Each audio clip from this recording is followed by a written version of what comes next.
ದಿಢೀರ್ ಅಂತ ಮತ್ತೊಮ್ಮೆ ಕುಸಿತ ಕಂಡ ಚಿನ್ನ ಬೆಳ್ಳಿ ಬೆಲೆಗಳು. ಚಿನ್ನ ಖರೀದಿ ಮಾಡೋರಿಗೆ ಗುಡ್ ನ್ಯೂಸ್. ಈಗ ತಗೋಬೇಕಾ ಬೇಡವಾ? ಹೌದು, ಕರ್ನಾಟಕದಲ್ಲಿ ಮಾತ್ರ ಅಲ್ಲ, ದೇಶಾದ್ಯಂತ ಚಿನ್ನ ಬೆಳ್ಳಿ ಬೆಲೆಯಲ್ಲಿ ಭಾರಿ ಒಂದು ಇಳಿಕೆ ಆಗ್ತಾ ಇದೆ. ಜಾಗತಿಕ ಮಟ್ಟದಲ್ಲಿ ಅಮೆರಿಕ ಮತ್ತು ಇರಾನ್ ನಡುವಿನ ಯುದ್ಧ ಕೊನೆಯಾಯಿತು. ಬಂಗಾರ ಬೆಳ್ಳಿ ಮತ್ತೆ ನೆಲಕಚ್ಚಲು ಶುರುವಾಗಿದೆ. ಹಾಗಾದ್ರೆ ಬಂಗಾರ ಮತ್ತೆ 50,000 1 ಲಕ್ಷ ರೂಪಾಯಿ ಆಗುತ್ತಾ? ಬೆಳ್ಳಿ ಮತ್ತೆ 1 ಲಕ್ಷ ರೂಪಾಯಿಗೆ ಬರುತ್ತಾ? ನಿಮ್ಮ ಪ್ರಶ್ನೆಗೆ ಉತ್ತರ ಕೂಡ ಈ ವಿಡಿಯೋದಲ್ಲಿ ಸಿಗಲಿದೆ. ಹೌದು, ಎದಕ್ಕಂದ್ರೆ ಜಾಗತಿಕ ಮಟ್ಟದಲ್ಲಿ ಈಗ ಶಾಂತಿ ಒಪ್ಪಂದ ಶುರುವಾಗಿದೆ. ಸೊ ಈಗ ಮುಂದಿನ ಬರೋ ದಿನ ಬಂಗಾರ ಬೆಳ್ಳಿ ಮಾರ್ಕೆಟು ದೊಡ್ಡ ಮಟ್ಟದಲ್ಲಿ ಇಳಿಕೆ ಆಗುವ ಮುನ್ಸೂಚನೆ ಇದೆ ಅಂತ ತಜ್ಞರು ಹೇಳ್ತಾ ಇದ್ದಾರೆ. ಸೊ ವೀಕ್ಷಕರು, ಇವತ್ತು ನಾವು ನಿಮಗೆ ಈ ವಿಡಿಯೋದಲ್ಲಿ ಬಂಗಾರ ಮತ್ತು ಬೆಳ್ಳಿ ಬೆಲೆ ಎಷ್ಟು ಇಳಿಕೆ ಆಗುತ್ತೆ, ಈಗ ತಗೋಬೇಕಾ ಬೇಡವಾ, ಮುಂದಿನ ಬರೋ ದಿನ ನೀವೇನಾದ್ರೂ ಬಂಗಾರ ತಗೊಳ್ಳಲು ಪ್ಲಾನ್ ಮಾಡ್ತಾ ಇದ್ರೆ ಈ ಒಂದು ಸೀಕ್ರೆಟ್ ಟ್ರಿಕ್ ಇಂದ ನೀವು ಕಡಿಮೆ ಬೆಲೆಗೆ ಬಂಗಾರವನ್ನ ಖರೀದಿ ಮಾಡಬಹುದು. ಇನ್ನು ಬಂಗಾರ ಖರೀದಿ ಮಾಡೋರು ಯಾವ ತಪ್ಪುಗಳನ್ನ ಮಾಡಬಾರದು ಎಲ್ಲವನ್ನು ಕೂಡ ನಿಮಗೆ ನಾವು ಡೀಟೇಲ್ ಆಗಿ ಮಾಹಿತಿ ಕೊಟ್ಟಿರೋದ್ರಿಂದ ದಯಮಾಡಿ ಈ ವಿಡಿಯೋನ ಪೂರ್ತಿಯಾಗಿ ನೋಡಿ, ಎಲ್ಲೂ ಕೂಡ ಸ್ಕಿಪ್ ಮಾಡಬೇಡಿ. ಮೊದಲಿಗೆ ವಿಡಿಯೋ ಶುರು ಮಾಡೋಕ್ಕಿಂತ ಮುಂಚೆ ನೀವು ಕೂಡ ಆಸೆ ಮಾಡ್ತಾ ಇದ್ರೆ ಬಂಗಾರ ಮತ್ತು ಬೆಳ್ಳಿ ಬೆಲೆ ಇನ್ನೂ ಇಳಿಕೆ ಆಗಲಿ ಅಂತ ಆಸೆ ಪಡ್ತಾ ಇದ್ರೆ ದಯವಿಟ್ಟು ವಿಡಿಯೋಗೆ ಒಂದು ಲೈಕ್ ಮಾಡೋದ್ರ ಮೂಲಕ ವಿಡಿಯೋಗೆ ಸಪೋರ್ಟ್ ಮಾಡೋದನ್ನ ಮರಿಬೇಡಿ. ಹಾಗೂ ಪ್ರತಿಯೊಬ್ಬರು ಕೂಡ ಕಮೆಂಟ್ ಬಾಕ್ಸ್ ಅಲ್ಲಿ ನಾವು ಕೇಳೋ ಪ್ರಶ್ನೆಗೆ ಕಮೆಂಟ್ ಮೂಲಕ ಉತ್ತರ ಕೊಡಿ. ನಿಮ್ಮ ಪ್ರಕಾರ ಬಂಗಾರದ ಸರಿಯಾದ ಬೆಲೆ ಎಷ್ಟಾಗಬೇಕು? ಬಡ ಜನರು ಕೂಡ ಬಂಗಾರವನ್ನ ಸುಲಭವಾಗಿ ಖರೀದಿ ಮಾಡಿರಬೇಕು. ಆ ಒಂದು ನಮಗೆ ಉತ್ತರ ಕಮೆಂಟ್ ಮೂಲಕ ನೀವು ಕೊಡಬಹುದು. ವೀಕ್ಷಕರೇ, ಬನ್ನಿ ಈಗ ವಿಡಿಯೋನ ಶುರು ಮಾಡೋಣ. ಹೌದು, ಬೆಳ್ಳಿ ಆಗಿರ್ಬೋದು, ಬಂಗಾರ ಆಗಿರ್ಬೋದು, ಎರಡೂ ಕೂಡ ಕಳೆದ ಒಂದು ವಾರದಿಂದ ಭರ್ಜರಿ ಕುಸಿತ ಕಾಣ್ತಾ ಇದೆ. ದೊಡ್ಡ ಮಟ್ಟದಲ್ಲಿ ಇಳಿಕೆ ಅಂತಾನೆ ಹೇಳ್ಬಹುದು. ಎದಕ್ಕಂದ್ರೆ ಈ ಒಂದು ಮಟ್ಟಕ್ಕೆ ಇಳಿಕೆ ಯಾವತ್ತೂ ಕೂಡ ಬಂಗಾರ ಬಂದಿರಲಿಕ್ಕಿಲ್ಲ ಅಂತ ನನ್ನ ಅನಿಸಿಕೆ. ಎದಕ್ಕಂದ್ರೆ ನಾವು ನಿಮಗೆ ಚಾರ್ಟ್ ಮೂಲಕ ಕೂಡ ತೋರಿಸ್ತೇವೆ.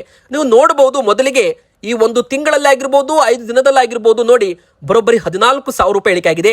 ಒಂದು ತಿಂಗಳಲ್ಲಿ ಬರೋಬ್ಬರಿ 48,000 ರೂಪಾಯಿ ಅಷ್ಟು ಮಹಾ ಕುಸಿತ ಕಂಡು ಬಂದಿದೆ. 2,70,000 ರೂಪಾಯಿಂದ 2,20,000 ರೂಪಾಯಿಗೆ ಬಂದಿದೆ. ಇದು MCX ನ ಬೆಲೆ, ಅಂದ್ರೆ ಮಲ್ಟಿ ಕಮೋಡಿಟಿ ಎಕ್ಸ್ಚೇಂಜ್ ನ ಬೆಲೆ. ನೀವು ಚಾರ್ಟ್ ನೋಡಿದ್ರೆ ನಿಮಗೆ ಗೊತ್ತಾಗುತ್ತೆ. ಈ ಒಂದು ಚಾರ್ಟ್ ನೋಡೋದು ನೀವು ಕಲಿಬೇಕು ವೀಕ್ಷಕರೇ. ಎದಕ್ಕಂದ್ರೆ ಬಂಗಾರ ಬೆಳ್ಳಿಯಲ್ಲಿ ಹೂಡಿಕೆ ಮಾಡೋ ಮುಂಚೆ ಈಗ ತಗೋಬೇಕಾ ಬೇಡವಾ ಎಂಬುದಕ್ಕೆ ಇದು ನಿಮಗೆ ಕಂಪ್ಲೀಟ್ ಪಿಕ್ಚರ್ ಕೂಡ ಕೊಡುತ್ತೆ. ಯಾವ ತರ ಅಂದ್ರೆ ನಾವು ನಿಮಗೆ ಮತ್ತೊಮ್ಮೆ ಈ ಒಂದು ಚಾರ್ಟ್ ತೋರಿಸ್ತೇವೆ. ನೀವು ವಿತ್ ಕ್ಯಾಂಡಲ್ ಸ್ಟಿಕ್ಸ್ ಕೂಡ ನೋಡ್ತಿರ್ಬೋದು.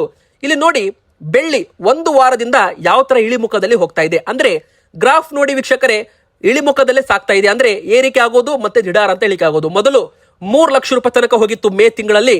ನಂತರ ಈಗ 2,09,000 ರೂಪಾಯಿ ಹತ್ರ 1 ಲಕ್ಷ ರೂಪಾಯಿಯಷ್ಟು ದೊಡ್ಡ ಮಟ್ಟದ ಕುಸಿತ ಕಂಡಿದೆ.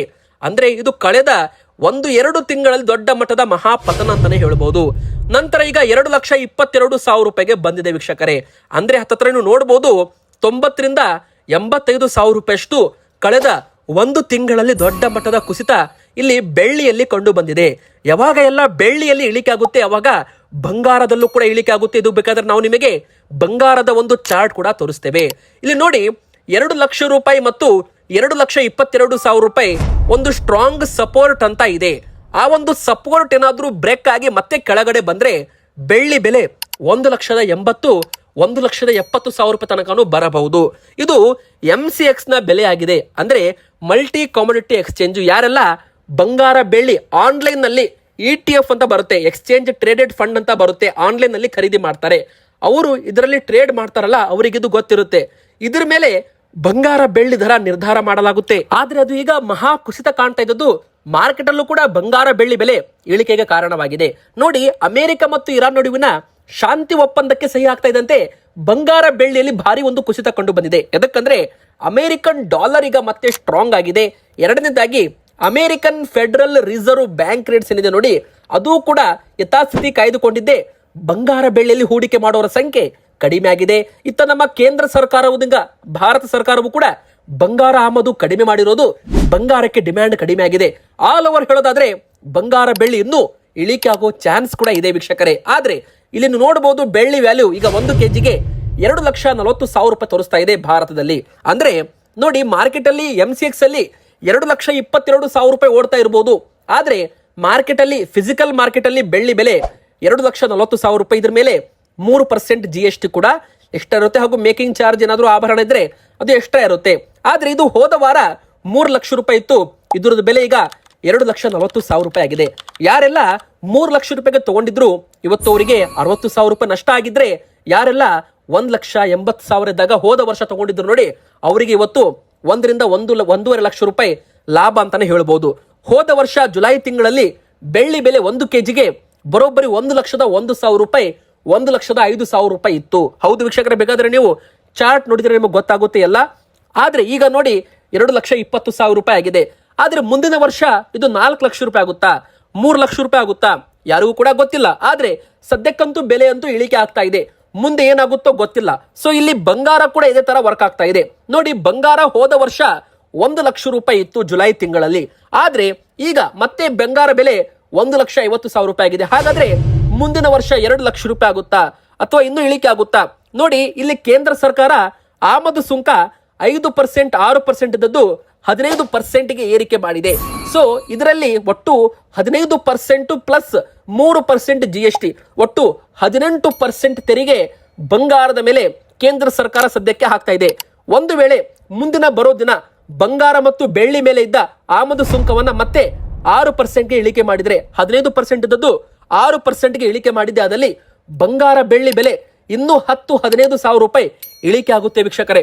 ಸೊ ಇದು ಒಂದು ಕಡೆಗೆ ಗುಡ್ ನ್ಯೂಸ್ ಅಂತಾನೆ ಹೇಳ್ಬೋದು. ಒಟ್ಟಾರೆ ಬೆಲೆ ಅಂತೂ ಇಳಿಕೆ ಆಗ್ತಾ ಇದೆ. ಹೊಸದಾಗಿ ಖರೀದಿ ಮಾಡೋರಿಗೆ ಒಂದು ಸೂಪರ್ ಚಾನ್ಸ್ ಅಂತಾನೆ ಹೇಳ್ಬೋದು. ಅದೇ ನೀವು ಬಂಗಾರದ ಚಾರ್ಟ್ ಕೂಡ ನೋಡ್ತಿರ್ಬೋದು. 1,62,000 ರೂಪಾಯಿ ಇತ್ತು ಮೇ ತಿಂಗಳಲ್ಲಿ. ಆದ್ರೆ ನೋಡಿ, ಈಗ 1,44,000 ರೂಪಾಯಿ ಟ್ರೇಡ್ ಆಗ್ತಾ ಇದೆ. ಅಂದ್ರೆ ಏನು ಇದರ ಅರ್ಥ? ಬೆಲೆ ಇಳಿಕೆ ಆಗ್ತಾ ಇದೆ. ಕಳೆದ 1-2 ತಿಂಗಳಿನಿಂದಲೂ ಕೂಡ ಬೆಲೆ ಇಳಿಮುಖದಲ್ಲೇ ಸಾಗ್ತಾ ಇದೆ. ಅಂದ್ರೆ ಏರಿಕೆ ಆದ್ರೂ ಕೂಡ 1,000-2,000-3,000 ಏರಿಕೆ ಆದ್ರೂ ಕೂಡ ಮತ್ತೆ ಬೆಲೆ ಇಳಿಕೆ ಆಗ್ತಾ ಇದೆ. ಸೊ ಮುಂದಿನ ಬರೋ ದಿನ ಮತ್ತಷ್ಟು ಇಳಿಕೆ ಆಗ್ಬೋದು. ಬೇಕಾದ್ರೆ ನೀವು ಚಾರ್ಟ್ ಕೂಡ ನೋಡ್ತಿರ್ಬೋದು. ಯಾವ ತರ ಸಪೋರ್ಟ್ ಅನ್ನ ಮುರಿತಾ ಕೆಳಗಡೆ ಬರ್ತಾ ಇದೆ. 1,60,000 ರೂಪಾಯಿಗೆ ಟಚ್ ಆಗಿ ನಂತರ 1,55,000 ರೂಪಾಯಿ ಒಂದು ಸಪೋರ್ಟ್ ಇತ್ತಲ್ಲ, ಅದು ಕೂಡ ಬ್ರೇಕ್ ಆಯಿತು. ಅದೇ ತರ ಈಗ 1,45,000 ರೂಪಾಯಿನೂ ಕೂಡ ಬ್ರೇಕ್ ಆಗಿ 1,40,000 ರೂಪಾಯಿ ತನಕನೂ ಕೂಡ ಬಂಗಾರ ಬಂದಿತ್ತು MCX ಅಲ್ಲಿ. ಆದ್ರೆ ಮತ್ತೆ ಸ್ವಲ್ಪ ರಿಕವರಿ ಆಗಿ ಮೇಲ್ ಹೋಗಿದೆ. ಈಗ ಮತ್ತೆ ಇಳಿಕೆ ಆಗುತ್ತಾ ನೋಡಿ. ಸ್ವಲ್ಪ ಮೇಲ್ ಹೋಗೋದು ಮತ್ತೆ ಇಳಿಕೆ ಆಗೋದು, ಸ್ವಲ್ಪ ಮೇಲ್ ಹೋಗೋದು ಮತ್ತೆ ಇಳಿಕೆ ಆಗೋದು. ಈ ತರ ಬಂಗಾರ ಸ್ಟೆಪ್ ಡೌನ್ ಆಗ್ತಾ ಇದೆ. ಅಂದ್ರೆ ಮತ್ತೆ ಇಳಿಮುಖ ಆಗ್ತಾ ಇದೆ ಅಂತ ಅರ್ಥ. ಅಂದ್ರೆ ಇದು ಮತ್ತೆ ಸ್ವಲ್ಪ ಇಳಿಕೆ ಆಗೋ ಕೂಡ ಕಾರಣ ಆಗಬಹುದು. ಇಲ್ಲಿ ನಾವು ನಿಮಗೆ ಒಂದು ಪ್ರಶ್ನೆ ಕೇಳ್ತೇವೆ, ನಿಮಗೆ ಏನು ಅನಿಸ್ತಾ ಇದೆ? ಬಂಗಾರ 1,35,000 ರೂಪಾಯಿಗೆ ಮತ್ತೊಮ್ಮೆ ಬರಬಹುದಾ? ನಿಮ್ಮ ಒಂದು ಉತ್ತರ ನಮಗೆ ನೀವು ಕಮೆಂಟ್ ಕೊಡಿ. ಅಂದ್ರೆ ಬೆಲೆ ಇಳಿಕೆ ಆಗುತ್ತೋ ಏರಿಕೆ ಆಗುತ್ತೋ ನಿಮಗೆ ಏನು ಅನಿಸ್ತಾ ಇದೆ? ಬೇಗನೆ ಕಮೆಂಟ್ ಮಾಡಿ ವೀಕ್ಷಕರೇ. ನೀವು ನಮಗ್ ಕೇಳೋದಾದ್ರೆ ಈಗಾಗಲೇ ಬಂಗಾರ ಆದಷ್ಟು ಇಳಿಕೆ ಆಗಿದೆ. ಅಂದ್ರೆ ಆಲ್ಮೋಸ್ಟ್ ಇಳಿಕೆ ಆಗ್ಬಿಟ್ಟಿದೆ. ಈಗ ಮತ್ತೆ ಸ್ವಲ್ಪ ಏರಿಕೆ ಆಗೋ ಚಾನ್ಸ್ ಕೂಡ ಇದೆ. ಯಾಕಂದ್ರೆ ಯಾವಾಗ ಬೆಲೆ ಇಳಿಕೆ ಆಗಿರುತ್ತೆ, ವಿದೇಶಿ ಬ್ಯಾಂಕ್ಗಳು ಮತ್ತೆ ಖರೀದಿ ಮಾಡಲು ಮುಂದೆ ಬರ್ತಾರೆ. ಅಂದ್ರೆ ಬೆಲೆ ಇಳಿಕೆ ಆದ್ರೆ ಎಲ್ಲರೂ ಕೂಡ ಡಿಸ್ಕೌಂಟ್ ಅಂತ ಹೇಳಿ ಮತ್ತೆ ಖರೀದಿ ಮಾಡ್ತಾರ. ಇದರಿಂದ ಮತ್ತೆ ಡಿಮ್ಯಾಂಡ್ ಬಂದ್ಬಿಡುತ್ತೆ. ಡಿಮ್ಯಾಂಡ್ ಬಂತಂದ್ರೆ ಮತ್ತೆ ಬೆಲೆ ಏರಿಕೆ ಆಗ್ಬಿಡುತ್ತೆ. ಸೊ ವೀಕ್ಷಕರೇ, ಇದೇ ತರ ಆಗ್ತಾ ಇದೆ. ಯಾರೆಲ್ಲ ಮೊದಲು ಖರೀದಿ ಮಾಡಿರ್ತಾರೆ ಅವರು ಬೆಲೆ ಏರಿಕೆ ಆದಾಗ ಮಾರಾಟ ಮಾಡ್ತಾರೆ. ಕೆಲವರು ಬೆಲೆ ಇಳಿಕೆ ಆದ್ಮೇಲೆ ಮತ್ತೆ ಖರೀದಿ ಮಾಡ್ತಾರೆ.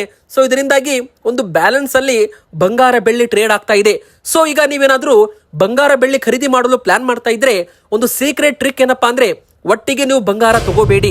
ಅಂದ್ರೆ ಈಗ ಸದ್ಯಕ್ಕೆ 10 ಗ್ರಾಮ್ ಬಂಗಾರ ತಗೊಳ್ಳೋ ಪ್ಲಾನ್ ಇದೆ ಅಂದ್ರೆ ಯಾವಾಗ ಬೆಲೆ ಇಳಿಕೆ ಆಗುತ್ತೆ ಅವಾಗ 1 ಗ್ರಾಮ್ 2 ಗ್ರಾಮ್ ಈ ತರ ನೀವು ಬಂಗಾರದಲ್ಲಿ ಹೂಡಿಕೆ ಮಾಡಬೇಕು ವಿನಃ ನೀವು ದಿಢೀರಂತ ಹೂಡಿಕೆ ಮಾಡಬಾರ್ದು ಅಂತಾನು ಕೂಡ ಇಲ್ಲಿ ಹೇಳಲಾಗುತ್ತೆ. ಯಾಕಂದ್ರೆ ಯಾವಾಗ ಬೆಲೆ ಇಳಿಕೆ ಆಗುತ್ತೆ ಅವಾಗ ಖರೀದಿ ಮಾಡಿದ್ರೆ ನಿಮಗೆ ಎವರೇಜ್ ಬೈಯಿಂಗ್ ವ್ಯಾಲ್ಯೂ ಕೂಡ ಸಿಗುತ್ತೆ ವೀಕ್ಷಕರೇ. ಬೇಕಾದ್ರೆ ನೀವು ಸ್ಕ್ರೀನ್ ಮೇಲೆ ನೋಡ್ತಿರಬಹುದು.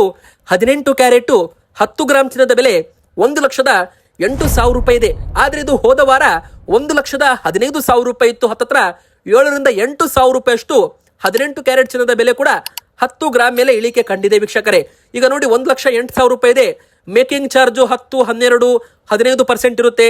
ಮತ್ತೆ ಇದ್ರ ಮೇಲೆ GST ಕೂಡ 3% ಎಕ್ಸ್ಟ್ರಾ ಇರುತ್ತೆ. ಸೊ ನೀವೇನಾದ್ರೂ ಆಭರಣ ತಗೋಬೇಕು ಅಂತ ಪ್ಲಾನ್ ಮಾಡ್ತಾ ಇದ್ರೆ 18 ಕ್ಯಾರೆಟ್ ತಗೊಳ್ಳಿ ಅಥವಾ 22 ಕ್ಯಾರೆಟ್ ತಗೊಳ್ಳಿ. BIS ಹಾಲ್ ಮಾರ್ಕ್ ಇದ್ದ ಬಂಗಾರ ಕಡ್ಡಾಯವಾಗಿ ತಗೊಳ್ಳಿ. ಇದರ ಜೊತೆಗೆ ಮತ್ತೆ ಎಕ್ಸ್ಟ್ರಾ ಸೇಫ್ಟಿ ಅಂತ HUID ಕೋಡ್ ಬರುತ್ತೆ. ಅಂದ್ರೆ 6 ಡಿಜಿಟ್ನ ಒಂದು HUID ಕೋಡ್ ಬರುತ್ತೆ ವೀಕ್ಷಕರೇ. ಅದನ್ನು ಕೂಡ ನೀವು ತಗೊಂಡ್ರೆ ಬಂಗಾರದಲ್ಲಿ ಆಭರಣದಲ್ಲಿ ಆ ಒಂದು HUID ಕೋಡ್ ನೀವು BIS ಕೇರ್ ಆಪ್ ಅಲ್ಲಿ ಹಾಕಿದ್ರೆ ಆ ಒಂದು ಹಾಲ್ ಮಾರ್ಕ್ ಯಾವಾಗ ಹಾಕಿದ್ದಾರೆ ಮತ್ತು ಅದರದ್ದು ಪ್ಯೂರಿಟಿ ಏನಿದೆ ಎಲ್ಲ ಇನ್ಫಾರ್ಮೇಶನ್, ಅದಕ್ಕೆ ಹಾಲ್ ಮಾರ್ಕ್ ಯಾವಾಗ ಹಾಕಿದ್ದಾರೆ ಎಲ್ಲ ಇನ್ಫಾರ್ಮೇಶನ್ ಕೂಡ ನಿಮಗೆ ಆನ್ಲೈನ್ ಅಲ್ಲೂ ಕೂಡ ಸಿಗುತ್ತೆ. ಹಾಲ್ ಮಾರ್ಕ್ ಜೊತೆಗೆ HUID ಕೋಡ್ ಇದ್ದ ಬಂಗಾರ ನೀವು ತಗೊಂಡ್ರೆ ತುಂಬಾ ಒಳ್ಳೇದು ಅಂತಾನೂ ಕೂಡ ಹೇಳಲಾಗುತ್ತೆ. ಇದರಲ್ಲಿ ನಿಮಗೆ ಮೋಸ ಕೂಡ ಆಗೋದಿಲ್ಲ. ತುಂಬಾ ಕಡೆಗೆ 18 ಕ್ಯಾರೆಟ್ ಅಂತ ಹೇಳಿ 16 ಕ್ಯಾರೆಟ್ ಇದ್ದ ಬಂಗಾರ ಕೂಡ ಮಾರಾಟ ಮಾಡ್ತಾ ಇದ್ದಾರೆ. ಇದು ಕೂಡ ತುಂಬಾ ಕಡೆಗೆ ಬೆಳಕಿಗೆ ಬಂದಿದೆ. ಸೊ ವೀಕ್ಷಕರೇ, ಬಂಗಾರ ಖರೀದಿ ಮಾಡೋರು, ಬೆಳ್ಳಿ ಖರೀದಿ ಮಾಡೋರು ಸ್ವಲ್ಪ ಆಲ್ಮೋಸ್ಟ್ ಹಾಲ್ಮಾರ್ಕ್ ಇದ್ದ ಬಂಗಾರ ತಗೊಳ್ಳೋದನ್ನ ಪ್ರಾಕ್ಟೀಸ್ ಮಾಡ್ಕೊಳ್ಳಿ. ಇನ್ನು ಕಡ್ಡಾಯವಾಗಿ GST ಬಿಲ್ ಕೂಡ ತಗೊಳ್ಳಿ. GST ಬಿಲ್ ಇದ್ರೆ ಅದು ನಿಮ್ದೇ ಬಂಗಾರ ಅನ್ನೋದಕ್ಕೆ ನಿಮ್ಮ ಹತ್ರ ಒಂದು ಗ್ಯಾರಂಟಿ ಇರುತ್ತೆ. ಇನ್ನು ಎರಡನೇದಾಗಿ 22 ಕ್ಯಾರೆಟ್ ಚಿನ್ನದ ಬೆಲೆ ಎಷ್ಟು ನೋಡಿ, 1,32,500 ರೂಪಾಯಿ ಇದೆ. ಅಂದ್ರೆ ಇದು ಕೂಡ ಹೋದ ವಾರ 1,43,000 ರೂಪಾಯಿ ತನಕ ಬಂದಿತ್ತು. ಆದ್ರೆ ಈಗ ನೋಡಿ 10 ಗ್ರಾಮ್ ಮೇಲೆ 10-11 ಸಾವಿರ ರೂಪಾಯಿಷ್ಟು ಇಳಿಮುಖದಲ್ಲಿ ಸಾಕ್ತಾ ಇದೆ. ಅಂದ್ರೆ ಈಗ ಬಂಗಾರ ತಗೋಬೇಕಾ ಬೇಡ ಎಂಬುದಕ್ಕೆ ಪ್ರಶ್ನೆಗೆ ಉತ್ತರ ಏನಪ್ಪಾ ಅಂದ್ರೆ ಎಸ್, ಈಗ ನೀವು ತಗೋಬಹುದು. ಅಂದ್ರೆ ಆಲ್ಮೋಸ್ಟ್ ಈಗ ಬೆಲೆ ಸ್ವಲ್ಪ ಇಳಿಕೆ ಆಗಿದೆಯಲ್ಲ, 1 ಗ್ರಾಮ್ 2 ಗ್ರಾಮ್ 5 ಗ್ರಾಮ್ ಈ ತರ ನೀವು ಯಾವಾಗ ಬೆಲೆ ಇಳಿಕೆ ಆಗುತ್ತೆ ಅವಾಗ ಸ್ವಲ್ಪ ತಗೋಬಹುದು. ಮುಂದಿನ ಬರೋ ದಿನ ಬಂಗಾರ 2 ಲಕ್ಷ ರೂಪಾಯಿನೂ ಆಗ್ಬಹುದು ಅಥವಾ 1 ಲಕ್ಷ ರೂಪಾಯಿನೂ ಕೂಡ ಆಗ್ಬಹುದು. ಆದ್ರೆ ಮುಂದಿನ ಫ್ಯೂಚರ್ ಯಾರೂ ಕೂಡ ನೋಡಲ್ಲ. ಅಂದ್ರೆ ನಾವು ಮನುಷ್ಯರಾಗಿರೋದ್ರಿಂದ ಮುಂದಿನ ಭವಿಷ್ಯ ಯಾರೂ ಕೂಡ ಹೇಳಕ್ ಬರಲ್ಲ. ಸೊ ವೀಕ್ಷಕರೇ, ಒಂದು ಅಂದಾಜು ಕೂಡ ನೀವು ಮಾಡಿ ತಗೋಬಹುದು. ನೋಡಿ, ಹೋದ 20-30 ವರ್ಷಗಳ ಹಿಂದೆ ಬಂಗಾರ ಯಾರೆಲ್ಲ ತಗೊಂಡಿಟ್ಕೊಂಡಿದ್ರಲ್ಲ, ಇವತ್ತುವರೆಗೆ ದೊಡ್ಡ ಲಾಭ ಅಂತಾನೆ ಹೇಳ್ಬಹುದು. ಅವಾಗ 5,000 10,000ಕ್ಕೆ ಬಂಗಾರ ಸಿಗ್ತಾ ಇತ್ತು. 10 ಗ್ರಾಮ್ಗೆ 1,000 ರೂಪಾಯಿ ಇತ್ತು. ಆದ್ರೆ ಈಗ ಅದೇ 1 ಗ್ರಾಮ್ ಈಗ 15,000 ರೂಪಾಯಿ ಆಗಿದೆ. ಹತ್ತತ್ರ ಲಕ್ಷಕ್ಕೆ 15 ಲಕ್ಷ ಲಾಭ ಅಂತಾನು ಕೂಡ ಇಲ್ಲಿ ಹೇಳಬಹುದು ವೀಕ್ಷಕರೇ. ಅದೇ ನೋಡಿ, 24 ಕ್ಯಾರೆಟ್ ಚಿನ್ನದ ಬೆಲೆ ಎಷ್ಟು? 1,44,600 ರೂಪಾಯಿ ಇದೆ. ನೋಡಿ, ಹೋದ ವಾರ 1,58,000 ರೂಪಾಯಿ, 1,55,000 ರೂಪಾಯಿ ಆಯ್ತು, 1,52,000 ಆಯ್ತು, 1,50,000 ಆಯ್ತು. ಈಗ ನೋಡಿ 1,44,000 ರೂಪಾಯಿಗೆ ಬಂದಿದೆ. ಅಂದ್ರೆ ಇನ್ನಷ್ಟು ಇಳಿಕೆ ಆಗ್ಬಹುದು, ಆದ್ರೆ ಮತ್ತೆ ಏರಿಕೆನೂ ಕೂಡ ಆಗೋ ಚಾನ್ಸ್ ಇರೋದ್ರಿಂದ ಮುಂದಿನ ಬರೋ ದಿನ ಏನ್ ಬೇಕಾದ್ರೂ ಆಗ್ಬಹುದು. ಶಾಂತಿ ಒಪ್ಪಂದ ಅಂತೂ ಆಗಿದೆ, ಯುದ್ಧಗಳು ಕಡಿಮೆ ಆಗಿದೆ, ಜಾಗತಿಕ ಅನಿಶ್ಚಿತತೆ ಕಡಿಮೆ ಆಗಿದೆ. ಮತ್ತೆ ಏನಾದ್ರೂ ಯುದ್ಧಗಳು ನಡೆದ್ರೆ ಮತ್ತೆ ಬೆಲೆ ಕೂಡ ಏರಿಕೆ ಆಗುವ ಚಾನ್ಸ್ ಕೂಡ ಇರುವಂತದ್ದು. ಸೊ ವೀಕ್ಷಕರೇ, ಬಂಗಾರ ಬೆಳೆಯಲ್ಲಿ ಹೂಡಿಕೆ ಮಾಡೋರು ಸ್ವಲ್ಪ ಹುಷಾರಾಗಿರ್ಬೇಕು. ಬೆಲೆ ಇಳಿಕೆ ಆದಾಗ ಸ್ವಲ್ಪ ಖರೀದಿ ನೀವು ಮಾಡಬಹುದು. ಹಾಲ್ಮಾರ್ಕ್ HUID ಕೋಡ್ 3% ಇದ್ದ GST ಬಿಲ್ ಕಡ್ಡಾಯವಾಗಿ ತಗೊಳ್ಳೋದನ್ನ ಮರಿಬೇಡಿ ಅಂತ ಹೇಳ್ತಾ ವಿಡಿಯೋನ ಮುಗಿಸ್ತಾ ಇದ್ದೇನೆ. ಲೈಕ್ ಮಾಡಿ, ಚಾನಲ್ಗೆ ಸಬ್ಸ್ಕ್ರೈಬ್ ಆಗಿ.